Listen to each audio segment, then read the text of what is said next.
I see a bad egg. I'm a bad egg. You're a good egg. It's a bad egg. Bad eggs. Bad eggs সাধারণ অসমীয়া অর্থ হৈছে বেয়া কণী বা নষ্ট কণী।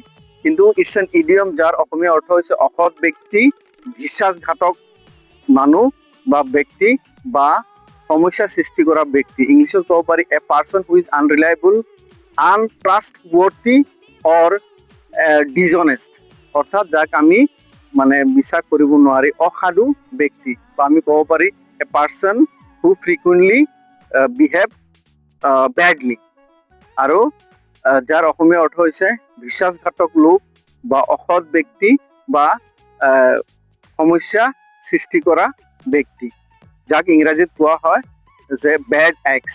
Bed x it's an idiom যাৰ মানে অসমীয়া অৰ্থ হৈছে মানে অসৎ ব্যক্তি বা সমস্যা সৃষ্টি কৰা ব্যক্তি বা বিশ্বাসঘাতক।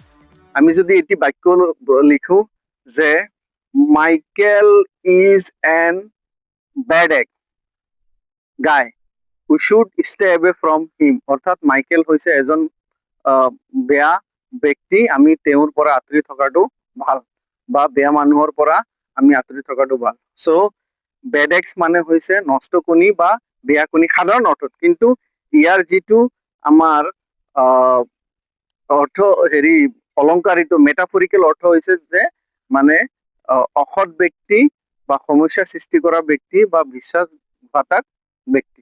Thank U.